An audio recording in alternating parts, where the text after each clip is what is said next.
We like to help people look good, feel good, and sleep better.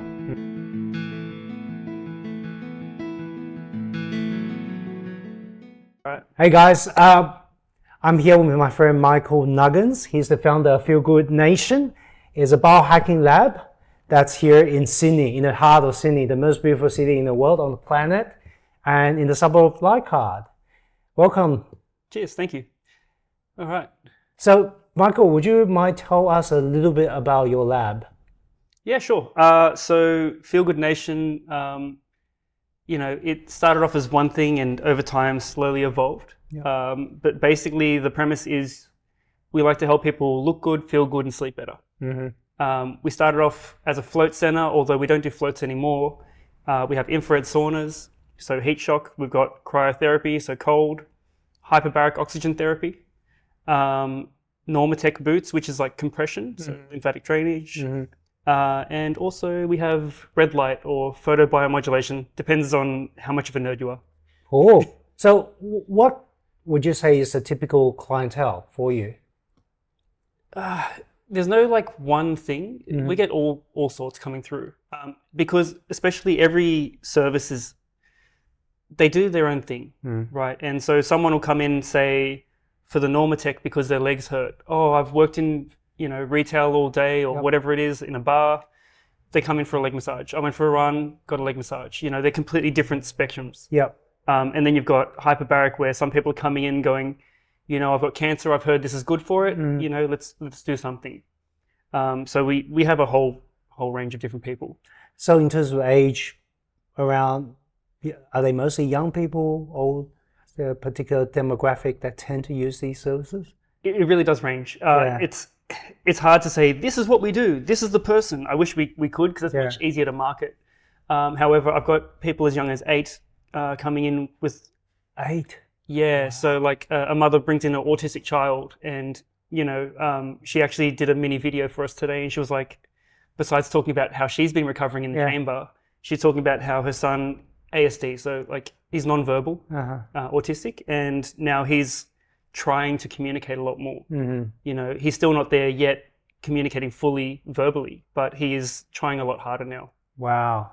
Yeah, and then I've had people in here up to 80 years old, doing hyperbaric or cryo, different things for different ailments. Nice. So what would you say is the most popular? Probably the sauna. Sauna? Yeah, okay. Sauna. It's one of those things, it's kind of a fad right now, where everyone's just trying to get the heat shock proteins. Yeah. The funny thing is, like, cryotherapy also activates heat shock proteins, because cold is actually just the absence of heat. It's just part of the spectrum. Yeah. So it's funny that it releases heat shock protein, and people are like, oh no, the cold shock proteins. You're like, okay. But yeah, it's different form of heat.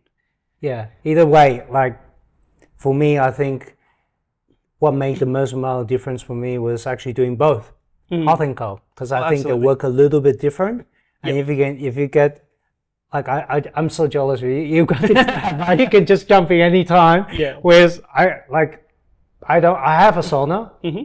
I have an ice bath. Yep. But it's just not the same. It's not. Yeah, it's not the same. What type of sauna do you have? Infrared. Yep. Cool. Infrared. It's one of the carbon-based infrared sauna. Okay. So the carbon panels. Yeah. Do you know which brand it is? It was not an expensive brand. Yep. But it was one that's low radiation, so that's what I'm looking for. And also, when you're looking at sauna, I look for the wood that's untreated, and they're not like chemical. Like, you don't want the chemicals inside. You don't want any of those ply boards and like MDF, those boards inside. Yeah. Yeah. So I kind of look for the criteria within the budget, and that's what I invested in, and that's the job. Yeah. I wish it would go hotter. How hot does do you think? I know it's infrared, but how hot does it get? It's funny you say that, because I've been going less towards the heat recently. I've been going more towards just using the light. And let me caveat that I'm not talking about red light. I'm talking about like the infrared panels, like the actual heaters. So I have seen it get up to 71. But in saying that, like, you can set it at 80. It's not the point of an infrared sauna. I always tell everyone, it's like, just say you're cooking, okay? For the people who eat meat, I'm going to use a steak analogy. we can use the same thing without using meat, but it's easier to visualize. Yeah. Traditional sauna, you're cooking a steak, hot and fast, medium rare, right? Like, you're getting in, you're getting out, you're done, very quick. Infrared sauna, you're going low and slow. It's a slow cooker. Yeah. Right. Sous vide. Yeah, sous vide, things like that. Maybe not that slow, but the point of the slow cooker is you're tenderizing the brisket. Yeah. Right? So are you cooking a steak, you're cooking a brisket. At the end of the day, you're still cooking it to however you like it. But it's just a very different experience. But is that why it smells so nice after a sauna session? Absolutely. Bit of barbecue sauce, it's just lovely. I'm curious though, it's not every day, you ask any school kids, what do you want to do when you grow up? Astronaut, fireman, policeman. But you decided to start a biohacking lab for whatever reason. So what got you into it? Yeah, it just kind of fell in place. It was a bit of an accident. And when timelines get pushed out and things change and you adapt, it ended up bringing me to where I am now. So originally I was working like nightclubs and bars. I like to think I'm generally a pleasant person, but I was like ready to kill somebody. You know what I mean? Right, like I was like pretty angry. Like road rage is, you ain't seen nothing. Yeah. Lucky they don't have guns in Australia. Yeah. So, I was quite an angry person, and then I did a float. And so it was like a Friday night. Went into this place, did a float, came out. It was 5 p.m. on a Friday on Oxford Street. Okay. Okay. Interesting. Just for context, like Oxford Street is just next to the city. It's quite a busy place in Sydney. That's where you get king hit. Yeah. That's where you go. That's it. At that time anyway, not anymore. Sydney's very placid now. But at that time it was like chaos, right? Came out. Before I went in, like I said, road rage, I was just ready to kill someone. Yeah. I came out, I drove home without music. Now, for context as well, I managed nightclubs, I worked in bars, I was in the entertainment and nightlife industry. Yeah. So driving without music is weird. Yes. Right? Like all you want is music to wash out everything in your life at the time. So drove home, no music, waving people in, yeah, cool. Letting him in, just didn't care. I was like super chill. I was like that for a week. Hang on. One float. Hang on, that's interesting. So you're feeling angry and you just decided to go and do a float? I heard they were good and I was like, I just want to try this thing out. Okay. I'm like, whatever. Had zero expectations. I'm like, I'm going to get bored. This is going to be shit. Like, fuck this. Did it anyway. And then came out and I was like, oh, okay, this is weird. Okay. And the next week I did another float. For another week, I was happy again. I was like, okay, A, I'm fucked up. Yeah. And B, like things need to change. Like, because I like this version of me better than, 2 weeks ago me. That's awesome. So yeah, that's kind of how it started. And then trying to open my own place, went around, tried everyone else out nearby and in other states. Yeah. So in Australia, our states are like 10 hours apart. Yes. So I drove to Melbourne and Queensland. Right. Wow. And I went to like anywhere from 6 to 10 different places in each of those states. And I was like, hey, how's it like running a float center? And like, some of them were really friendly. Like, most people in the float industry are very, very nice, very friendly. Yeah. They were happy to share everything. They're like, oh, you're not my competition. Sure, here's everything. Yeah. And I was like, oh, you got a sauna here? Oh, you got cryo? And like, I just kind of pieced everything together. Right. Okay. So for those of you who don't know a float, can you explain what a float is? Yeah, sure. A float is also known as like a sensory deprivation tank or a REST tank. I can't remember what that stands for, like restricted environmental stimulus. Yeah. Something like that. Yeah. Basically, you go in. The one I went in was a pod. Nowadays, there's pools. I hate pools. I like pods specifically. When you go in the pod, there's probably like 30 centimeters of water. For the Americans, that's 12 inches. And it's quite shallow, but there's so much salt in the water that you're quite buoyant. Yes. You're a bit like a cork in water. Yeah. Right? You float. You can't sink. People always would try to sink themselves. They never could. And so the water is full of magnesium sulfate. So it's like Epsom salts. That's why you come out feeling like super relaxed and chill. Yep. That's why I didn't want to kill anyone. Yeah, and it's just because your senses are deprived, so there's no sound, no light, so you can't see. Yeah. And it's not like, oh no, I can't control my environment. No, you got a light switch there. You close the lid when you're ready to however you want to close it. Yeah. Like you're in complete control of the environment. But yeah, so once you restrict the senses, your mind can process all its thoughts. So it's like forced meditation on steroids and an Epsom salt bath on steroids in one. Nice. So I guess a lot of people, when they first hear of this concept of sensory deprivation, right, they've got this fear: what happens if they drown? What happens if they can't? If they just freak out and they want to get out of the place. So what you're saying is that's not an issue because you're in complete control of your environment. You decide when you want to get in, when you want to get out. Yep. And it's basically impossible to drown. Yeah. So there's no one in the room, just you. So no one's got a gun to your head. Yeah. So if you're in the water, like, yeah, I'm done, you can just get out, right? So if you're in a pool, for example, you stand up. If you're in a pod, you just push the lid, which is spring-loaded to open. Yep. Like it's hard to close, it's easy to open. Yep. So you just push it a bit, it opens itself. Yep. So yeah, you literally get in and out whenever you want. Most of them have a light switch in the room or something to turn the light on. Yep. So some places are sensor light, but in the pod itself that I had, there's a button next to your head. You press that, turns the light on. On the other side, you press that button, and that one was an emergency button. Yeah. So it would alert the staff and they'd come to see what's happening. So like, you can always communicate with people, and you control everything. Cool. So you discover float, change your life, you feel more peaceful, and then you start talking to these clinics and find out there's all these different things. Now, for a lot of people, they might still think, still really kind of out there. What made you decide that this is kind of a business idea that you want to kind of go right into? There's a lot of little things and catalysts along the way. Okay, so I knew saunas, for example. I was a little bit into biohacking at that stage, not massively. Yeah. At that time, I'd only really heard of like Ben Greenfield. Yes. And the topic of saunas came up quite frequently. Yeah. Saunas reduce all-cause mortality by 1,000,000%. Like, all these ridiculous claims, whatever else. Yeah. It has to be a normal sauna, not an infrared sauna. Oh, infrared sauna's better. I'm like, okay, this is too much information, but like, I like to just dive head first into things and then work it out afterwards. Okay. It kind of gets me into trouble quite often. Yeah.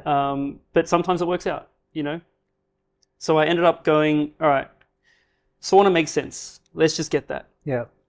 Then I went, not long before that, I'd gone on a hike. And on the hike, we went to the Blue Mountains.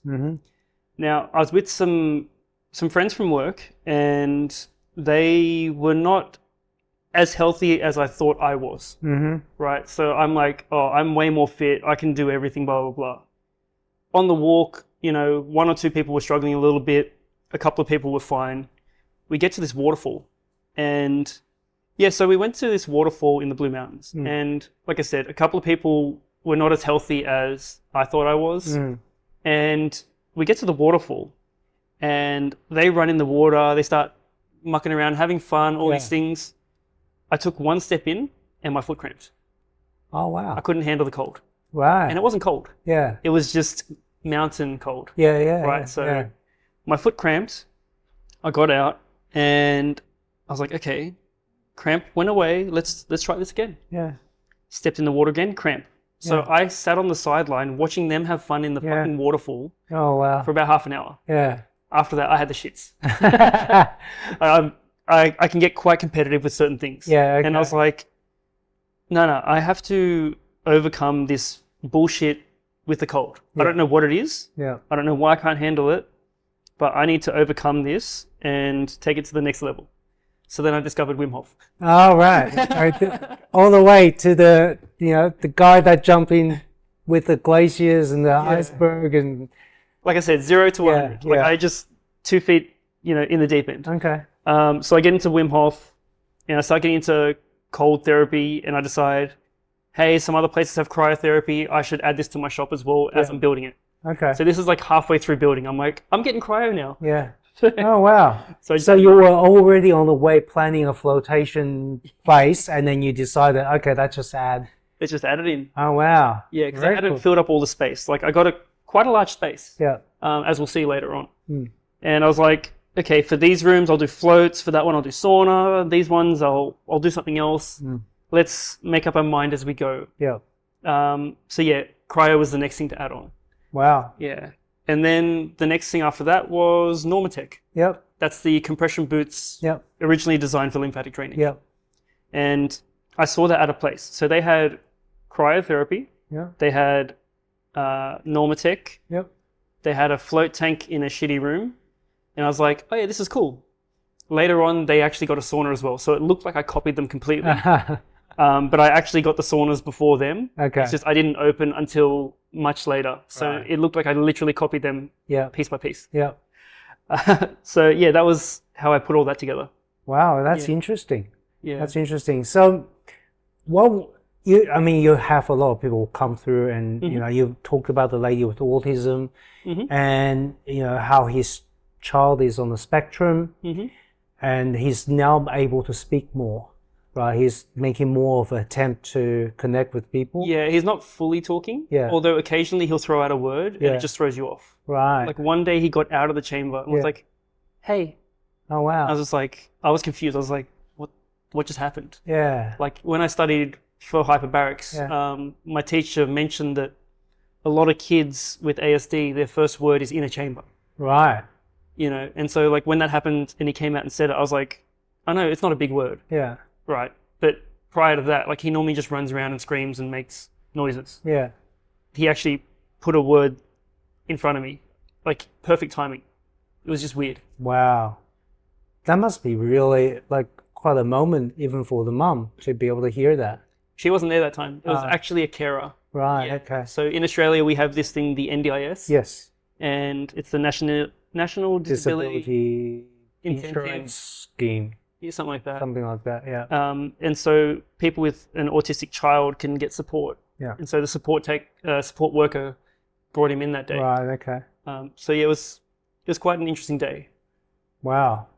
So of the devices or the various tech that you have, what would you say is one that seems to making the biggest impact in people? It's very difficult to say, this is the one thing. Yeah. They all have their own, they all have their own utility. For example, look, the hyperbaric, that's my favorite thing now. I've done the most study in it of late. And I'm more and more convinced every day that that thing is the most ridiculous thing that everyone should probably do at some stage in their life. When, don't know, but I think everyone should do it, especially here and there. That one, I had a lady coming in with cancer. Later on, she was cancer-free. This wasn't the only thing she was doing. She was doing a laundry list of different things. But she said this helped her out heaps. Two of my friends have, I'm not going to say the word, but it was when this thing happened, an injury, we can't say the word. They had heart conditions and they got almost back to normal after a course of treatments. With infrared? No, with the hyperbaric. Hyperbaric, yes. Yeah. So like that thing by far is the most ridiculous thing in here. Yeah. Second would be red light, and then probably infrared sauna, cryo, then Normatec. But they're all good in their own way. Yeah, because that's always what I've been curious with, right? Because you own the whole place. Yeah. You've got the whole, it's a toy shop for me, right? So you could have picked anything, So I'm always curious, like which one do you think would you consider is the most impactful for your clients and for yourself? Yeah. Yeah. So you mentioned that you did quite a lot of study into the hyperbaric oxygen chamber. So can you just give like a short primer? What is it and how does it work? Sure. God, it's really hard to like condense all the information into like a sound bites. Yeah. Basically, more baric pressure, oxygen therapy. hyperbaric oxygen therapy, or HBOT or HBOT, let's just call it HBOT because it's easier. It's actually a double treatment. There's pressure and there's oxygen. Okay. Depending on your system will depend on how much pressure you can give and how much oxygen percentage you can deliver. Right now we're breathing roughly 21% oxygen in the air. When we're doing HBOT or HBOT, you can get it up to 100%. Okay. Just depends on your system. Now, my system's quite good. It goes to almost, let's just say, 2 atmospheres. So right now we're sitting at sea level. And 1 meter underwater, if you were diving, is 1.1 atmospheres. 2 meters is 1.2.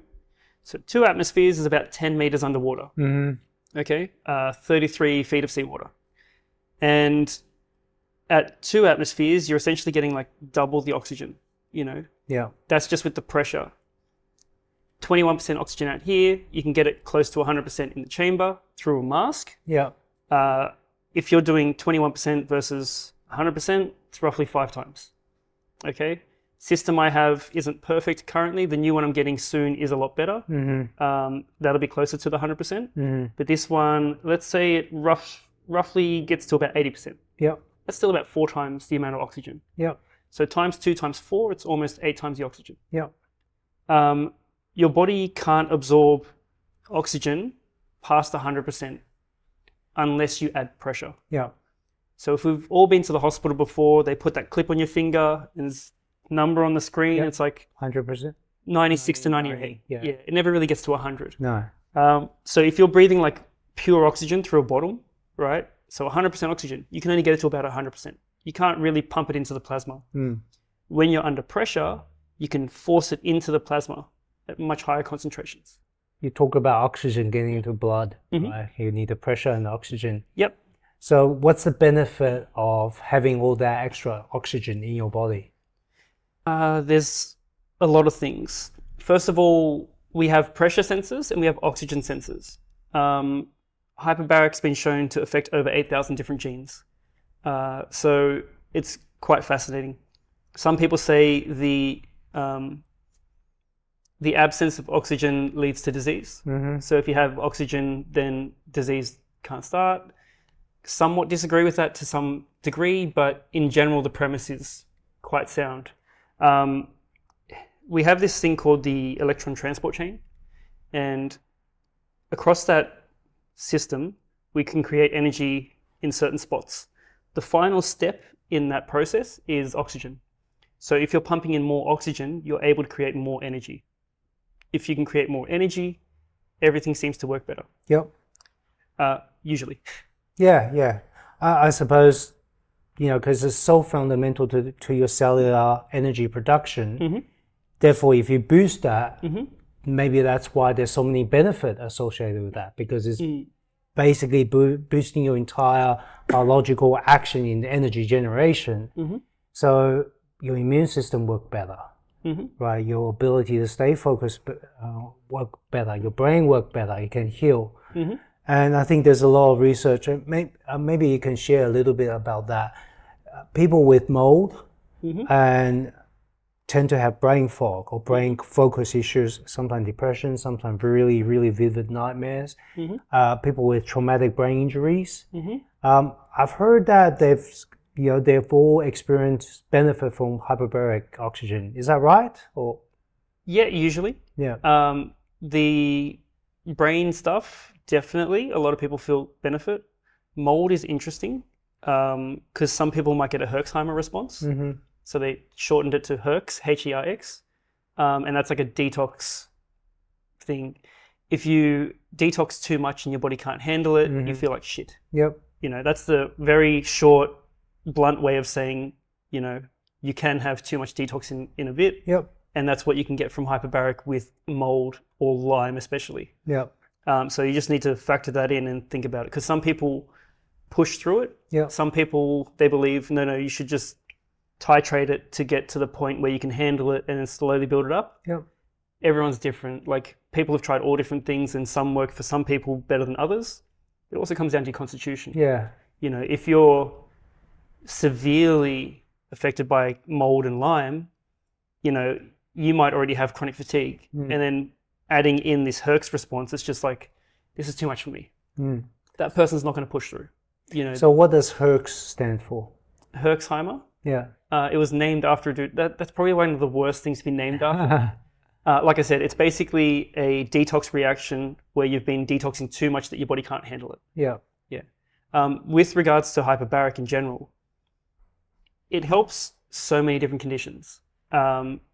If I just explain a couple of the mechanisms of action, you'll probably understand why it helps so many different things. So basically, it helps the body release stem cells. Stem cells are a basic building block. They help everything. So more of those equals helpful. It's got angiogenesis, which means it'll help you grow new blood vessels. Okay. It also has neurogenic effect. So you can grow new nerve tissue, including brain tissue. Just those three things there, if you have that happening, can you understand why it can help almost everything? Yeah. Like you can look at a list of different things that hyperbaric has been shown to treat or be helpful with. And the list is quite inexhaustive. It just keeps going. The only thing that's like a definite no, do not do this no matter what is if you have a hole in your lung, so a pneumothorax. All the other relative contraindications are usually like a caution rather than a contraindication. It's like you can probably still do it at a lower pressure, build up, and it's going to be helpful. Okay. Sounds awesome. Infrared. That's all the rage. A lot of people talk about infrared sauna. So in terms of infrared, what do you think makes it so impactful for those people? Just want to confirm we're talking infrared, not red light. Infrared sauna with red light. So what you have in your clinic, is that one that's combined or that's separate? I have them separate. So I've got a ridiculous red light bed. So that's usually classified as photobiomodulation. And I've also got a very high-end infrared sauna. Infrared sauna, I think it's quite the rage because, as I said before, it's low and slow. It's a lot more comfortable. Okay. Humans, we're supposed to get hot, we're supposed to get cold, we're supposed to sweat. All these things are like natural and normal in everyday life prior to like the Industrial Revolution. Once we started to live in, you know, houses and everything else, we weren't really affected by the climate as much. You know, we're creatures of comfort. I've met people who their aircon runs 24/7. Seriously, right? Yeah. Wow. Pussies. You know, we're supposed to get hot, we're supposed to get cold. Right. And so the sauna is a nice, comfortable way of doing that. When you exercise, you're supposed to get hot and sweat. A lot of people exercise in air conditioning and don't go very hard. You know, so they don't ever sweat. Sweating's a natural detox pathway. We're supposed to get shit out of us via that mechanism pretty much every day. Right. And so people are slowly building up toxins and then never getting rid of it unless they exercise hard or jump in a sauna. So you're basically saying this is kind of giving our body what we should be doing naturally, except we live in such an artificial controlled environment that our body is no longer exposed to these things that we should be exposed to. Yeah, absolutely. I really think, like I said, we're all a bunch of pussies. You know, we just need to face a little bit more hardship and do things a little bit with more intensity. So what would you say is the difference between red light and infrared? Because people hear the word red, they think same, right? It's literally the discussion I have every fucking day. All right, so the infrared sauna is this spectrum. The red light bed is this spectrum. Okay, they overlap in the middle. So yes, partially the same. That's the near infrared section. But then with the infrared sauna, you got like near infrared and far infrared and mid infrared. With red light therapy, you've got different colors, right? In general, infrared you can't really see until it gets to that red section. But yeah, so there's overlap, but they're different. The easy way to explain it is infrared sauna is more about getting you hot. Red light therapy is more about giving your cells energy. Okay, so even though they overlap, they're completely different experiences as well. So how would people choose which one they should be doing? Geez, that's where the fun comes in. Yeah. You know, how many questions do we want to ask beforehand? Do you sweat? No. Okay. If you don't ever sweat, just do a fucking sauna. Yeah. Do you need more energy? Do a red light. You know, you want more skin benefit? Do red light. Yeah. You want to be like more resilient to stress and bullshit? Do a sauna. Mm-hmm. There's so many different things, and unless you really try it, you're not going to know how it affects you. Yeah. Also, like jumping in the red light bed, our bed's quite powerful. You know, 12 minutes maximum. Yeah. Some panels you're doing half an hour. Yeah. And even at that half an hour, it's not even as strong as what this does. Yeah. Yeah. So it comes down to experience as well. Yeah. Some people will jump in that bed and go, okay, it felt like I was lying in the sun for 10 minutes. Yeah. I feel amazing. Yeah. Other people are like, no, I need to kill myself in the sauna Yeah. to make it feel like I've done something. Yeah. Otherwise, I just wasted my time. Yeah. So there's a psychological part as well as the physical part. Yeah. Okay. Now I'm going to ask you a difficult question again. God damn it.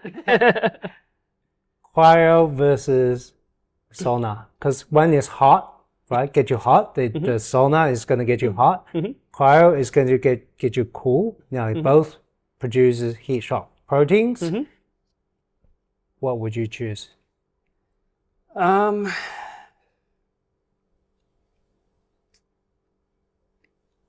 It's one of those answers as well. It depends. I really hate that you can't just say, this is the answer, that is the answer. It's like, it's grey. It's really grey. If you hate the cold, do cryotherapy. Yep. If you hate the heat, do sauna. Yep. Do more of what you hate. Yeah. What you suck at. Do more of that. That's what I would say in short. Like Yeah. if you had one question to ask, Yeah. I'd say do the one you hate. Yeah. You know, unless you're the type of person who doesn't like doing what they don't like doing. Yeah. So if that means you're not going to do it, Yeah. then do the one you'll prefer. Yeah. Okay. If you've got more pain and inflammation, I would do the cryo Yeah. because it's just instant. Yeah. If you're highly stressed, super busy, even though if you're highly stressed, the sauna would be better, just do the cryo. Yeah. It'll just help push you into that spot a lot quicker. Yeah. In saying that, if you are super stressed and you're like borderline pushing you over the edge to getting sick, Yeah. don't do any of it. Go sleep, Yeah. go meditate, do something passive that's going to put you into a better spot first and then do it. Yep. Because we don't want to be the straw on the camel's back, because even though it's a good stress, it's still stress. Yep. And so you can only handle so much before your body just goes, fuck you. Yeah. Yeah. That makes sense. Yeah. Now, we've talked quite a lot of the tech, right? We talked about the sauna, the red light, the hyperbaric oxygen chamber. We haven't really talked much about the normal tech. So you mentioned normal tech. People come in, they're going for a run, or they're hairdressers, they stand on their feet all day. That's helpful. Are they the main users for like the decompression pants? A few people compression pants. Yeah. Decompression. Decompression. That's the hyperbaric decompression. Yeah. So the compression boots, the Normatec, they were designed originally for lymphatic drainage. Yes. You know, so level 1 is a bit like a lymphatic drainage massage. Yeah. It massages towards the heart. Yeah. And it's very gentle. Yeah. Right? Just getting things moving. Level 7 is more like a boa constrictor. To be honest, I actually give everyone a free session just because no one knows what the fuck it is. Yeah.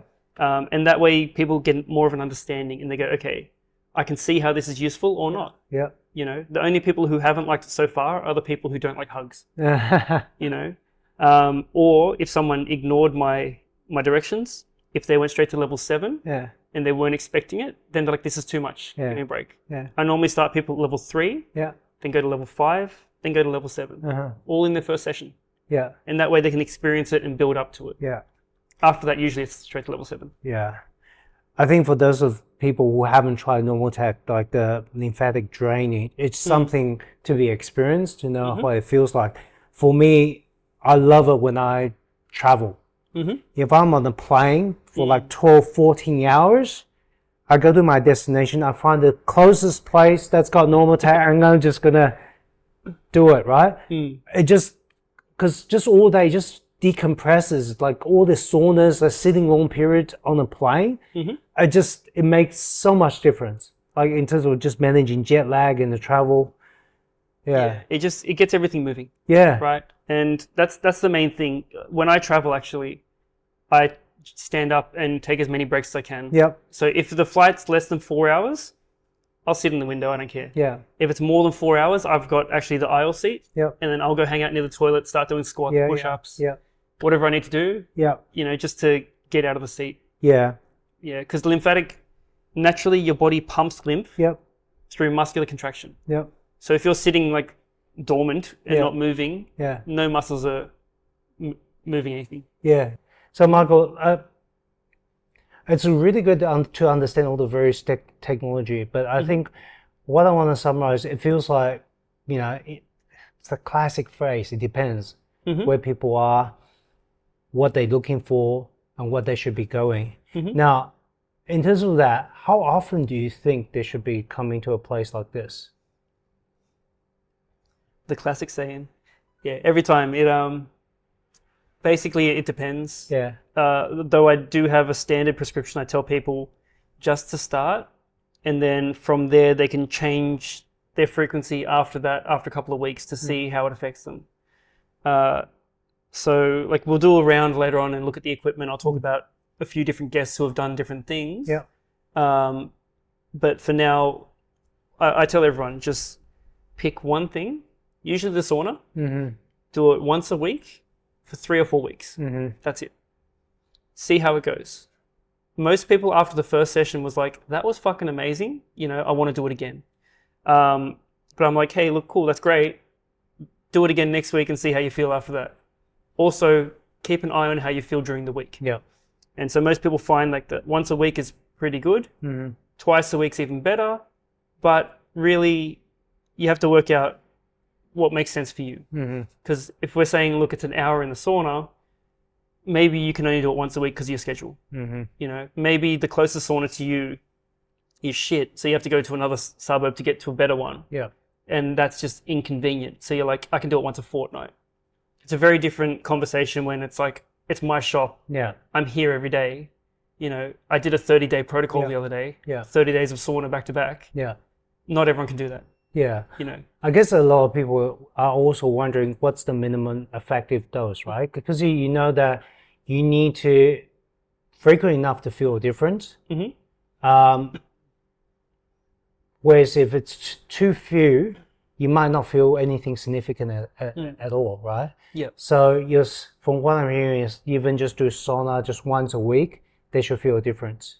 Yeah, just start with that. Just give it a try. Yeah. And then, like I said, after 3 weeks, maybe try to do it twice a week for 3 weeks. Yeah. Then go once a fortnight for like 3 rounds. So that would be 6 weeks. You won't know until you do it. We have this tolerance for the amount of shit we can take every day. Okay. I see literally with everyone, the more they sauna, the more shit they can handle. And even my friend we'll talk about later, he noticed when his friend wasn't sauning frequently. He actually even asked him, he goes, when was the last time you sauned? Because mid-conversation, the guy was just bitching. Wow. And he's like, something's wrong. Like, when did you sauna? And he goes, I haven't sauned for 3 weeks. He goes, fuck, all right. No wonder. Yeah, and so it really does depend, but at least try it once a week for a few weeks and then change the dose accordingly. Yeah. Because everyone's different. I find that interesting that actually improves your resilience, right? Your ability to tolerate more stuff, which is important if you're interested in peak performance, because life is all about being able to face up to ever more increasing amount of challenge and stress without crumbling, which is effectively what your words. Yeah, exactly. Putting out with more shit. And I mean, it's quite an important thing. Like I said before, everyone these days is a pussy. We just want the easy way out. We want life to be easy. But like greatness doesn't come from taking the easy road. Exactly. So how long have you been on this journey? Since you started clinics, you've been biohacking yourself with clients for how long? The concept, the idea started 2015. The signing of the lease, the execution was August 2018. The Nightmare Fit Out opened December 2019. So 15 months of hell. Yeah, wow. Opened up December 2019, then something happened with 19 in the name of it. Yeah. So then we instantly got shut down and closed. 3 years of government bullshit. We eventually opened again. But it's been a process. Yeah. Yeah, I'm glad I had a sauna Yeah. to get through half that shit. Yeah. So what, in terms of your own personal journey, how have you transformed since you began? God. Look, I'm still a child at heart. I do like to think I have grown up a little bit over the years. Constantly evolving, constantly learning. Business is not as easy as it seems. When you dive into something, you realize how much more goes into it behind the scenes. Yeah. So that's, Sure. yeah, it's been a massive eye opener. Yeah. And like every time I'd see something, I'm like, why don't they do this? Why don't they just do that? Yeah. It's like, yeah, because that requires you to do all these other things too. Yeah. Yeah. Like, so I'm, yeah, becoming a lot more patient in some ways. Yeah. And understanding of a lot of other things. Yeah. How about your own personal performance in terms of your mood, your sleep, ever since you start? Because less angry, right? That's a good start. What else have you benefited from doing your own biohacking?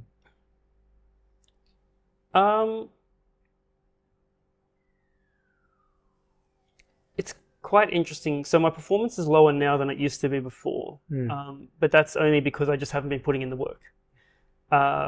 Although my knowledge of things has definitely evolved and constantly learning, I still know I can get through things that the average person just won't. Yeah. Like I did the MS Gong ride. It's 82 or 87 kilometer cycle. Yeah. I didn't train. I just bought a bike, jumped on it and rode. The training I did for that was I got myself into ketosis, and I did that by fasting. Like in the week leading up to the event, I fasted for 2.5 days. Yeah. Then I just went straight into a keto diet. Like that was my preparation. Dumb. Nice. But I got through it. It's perfectly fine, and that was better than when I was carb loading. So I was like, okay, there's interesting ways you can adapt and do things with your diet. But yeah, it's interesting. Even though performance has gone down because I've been lazy, and not lazy but busy, I'm still seeing benefits along the way, and cognition's a lot better now than before, especially after the mold exposure that was cooked. Yeah, I think it's a good thing for people to hear. You don't have to be doing it all the time. Once you build up to a certain level, right, you can throttle back, take it easy a little while, but you still maintain a big part of the benefit. Now, for people interested in starting and coming to visiting your lab or trying this out for the first time, what would you recommend for them to do? What would be a good way for them to start? Probably just do a sauna. Yep. Come with a friend if you want. You can play your own music through the speakers inside the sauna. So you just connect via Bluetooth. It's a very enjoyable experience. Yeah. That really opens most people's eyes. Okay. Because a lot of these things sound messed up. Sound like it's going to be hard. Or, you can't control environment, whatever it is. Like it's funny, the red light bed, it looks like an old school solarium, and it looks like you close the lid, but like you can't close the lid. There's no latches. Yeah. Right. So I'm just like, just do it. You got nothing to lose. So I say to people, just try a sauna. That's usually the entry drug. To get people in. And then once they've done that, try the other things when you're ready. Not everyone likes the idea of going to minus 110 or 120 degrees Celsius. It sounds psychotic. It's actually quite enjoyable. It's very different. Cold air is different to cold water, and so when you're ready, do it. If you're not ready, at least just start with the sauna. Yeah. That's very easy to access. Perfect. Thank you for that, Michael. I really appreciate you sharing all your knowledge about biohacking, all these different technologies, as well as giving really good advice on how people can get started. Now, for people to actually learn more about your clinic, where would they go? What to find out more? We're currently redoing our website, so that should be nice and updated soon. Yep. So feelgoodnation.com.au. Mm-hmm. Our socials are feelgoodnationau because Feelgood Nation is obviously taken. Yeah. We're going to be a lot more active soon. But if you have any questions, just reach out on any of those platforms and then we'll get back to you as soon as we can. Cool. We'll make sure we post that in the show notes down there. Sounds cool. Thanks for your time. All good. All right. Cheers. Take care. This is the cryo room. So the cool thing with this is, depending on if you're a giant or a midget, we can pop it all the way up or put it all the way down. And my girlfriend is actually a midget, so she needs a booster step, so we cater for her as well. So in case she needs it, we go an extra step. Wow, that's cool. But yeah, so we get this thing, ladies start at minus 110. Yep. And guys start at minus 120. As you get used to it, we can get colder. The most I've ever done is minus 155, which is there, but it can get to minus 170. That is ridiculous. God, you really don't need that temperature. So yeah, we do 3 minutes inside. Yep. And obviously we change the height accordingly. Are there any contraindications for cryo? There is. We can list them all later on. It's one of those things like, can you exercise? Are you dying on drugs or pregnant? Uh-huh. If the answer is no to those things, if the doctor hasn't said you can't exercise, usually it's fine. There are a few things like Raynaud's you've got to be careful of. Reynolds? Raynaud's or Raynaud's. Basically, if your hands get cold, they basically go white, and it's like super painful. Yeah. Yeah. How about kids? Yeah. I've had like 10-year-olds in here. Yeah? Yeah, I won't normally put kids inside. Yeah. I will stretch it if they're like an athlete. Yeah. Because there's a difference between a parent trying to show off because their kid's doing something cool and like someone who actually needs to use a therapy. Yeah. So I make that distinction and then just make a quick judgment call. Cool. In general, like most places don't do under 18s, but I had like a kid who was, I think he was trying to go to Europe to play soccer. Like he was at that level. Wow. Yeah, exactly. So if he starts getting contracts at that age, it's very different to, I want my kid to go get cold in a cryo. I want to record it. You're like, go away. I really don't want those people. This thing is the red light bed. There's so many cool things going on with it. The company's based in America. They've designed the beds to accommodate for NFL players. NFL players are bloody monsters. Yeah, they're huge. Yeah, they can 7 foot, 200 kilos, like monsters. So this thing's designed to take anyone in it. Yep. And I always joke and say, like, I've had Willie Mason in here, and he's an Australian giant. He's 6'5". He used to play rugby for Australia. He's just this giant islander. And so if he can jump on this thing and it doesn't break, everyone's good. Yeah.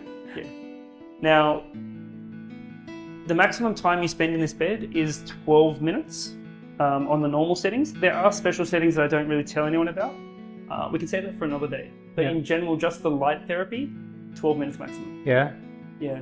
That's a secret hack. So you have to put in, in a certain combination and do it like a secret induction ritual to do? Yeah, so you have to get naked, dance around it. The reason I don't tell people about it is because most people don't understand what it is, and they're like, "Oh, it's bullshit." Yeah. So that's why I'm like, "Don't worry, just focus on the lights." This thing is still like probably one of the best machines there is out there. So we just focus on the light therapy only. But if people really know what it is and want to use the other things, then I allow some people to do it. Yeah. The sweat they get from using the clear light is a lot deeper. It's just very different to the sunlighting. The sunlighting just doesn't really feel the same. Huh. And that's at the same temperature, same time, everything. So spec-wise, they're the same, but it feels different. Spec-wise, it's supposed to be the same, yes, but okay. They feel completely different. Right. Okay. So it's a very interesting thing, and like I haven't really gone out of my way to use sunlighting that much. I've used it once. Yeah. So I would like to use it more so I can be more definitive on that. Yeah. But what I'll tell people is go out, try a few different places. You might hate the owner of it, so you might not want to go back anyway. Yeah. So just go try it out. Yeah. What do you got to lose? It's, you know, like $50 for a sauna or something. Yeah. It's nothing. Yeah. So just go out and try a few different places.